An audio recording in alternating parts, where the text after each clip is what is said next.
La semana pasada Javier Milei estuvo en Nueva York buscando inversiones, pero mientras eso pasaba, el precio del petróleo subía, en Estados Unidos las tensiones políticas aumentaban y América Latina sigue ganando espacio en el centro del tablero global. Y todo eso puede terminar afectando a la Argentina. Para entender lo que viene, hay que mirar el mapa completo. Empecemos por los Estados Unidos. Hoy, la principal preocupación en el país norteamericano no es solo la inflación, sino también el déficit fiscal.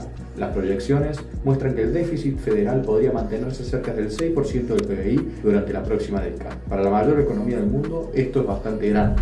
Y ese problema ya se empieza a filtrar a la política. Incluso la Reserva Federal, que históricamente operó con mucha independencia, empieza a sentir presiones desde el sistema político. Pero el punto más importante está en el calendario electoral. Donald Trump sigue dominando la base republicana, pero varias encuestas empiezan a mostrar algo muy incómodo para el gobierno. Los republicanos podrían tener dificultades para ganar las próximas elecciones legislativas. ¿Y qué significa eso? Que si el gobierno cree que puede perder el control del Congreso, aparece un incentivo político muy claro: acelerar decisiones estratégicas para hoy, mientras todavía existe respaldo institucional.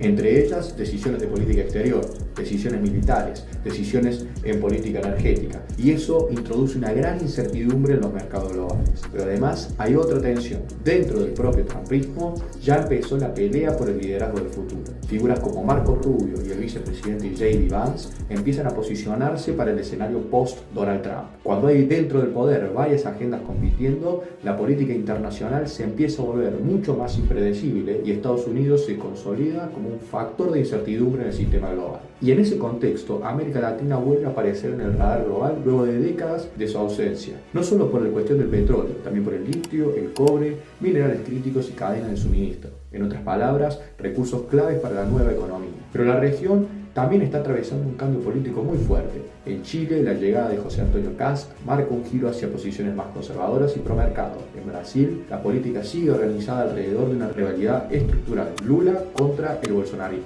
Encuestas recientes muestran un empate técnico entre Lula y figuras cercanas a Jair Bolsonaro, como su hijo Flavio Bolsonaro, lo que anticipa una elección presidencial muy competitiva en octubre del 2026. En Colombia, el gobierno de Gustavo Petro enfrenta tensiones fiscales e inflacionarias mientras intenta recomponer una relación energética con Venezuela. Y eso conecta con algo mucho más grande. Tras la intervención de Estados Unidos en Venezuela, este país empezó un proceso de reintegración gradual al mercado energético internacional. En resumen, América Latina vuelve a ser estratégica, pero lo hace en medio de un reordenamiento político interno de todos sus países. Y en ese tablero aparece la Argentina. El gobierno de Javier Milei está intentando estabilizar una economía extremadamente frágil. Pero el desafío central no es solo económico, de nuevo, es político. La Libertad Avanza todavía funciona más como un movimiento político que como un partido institucional.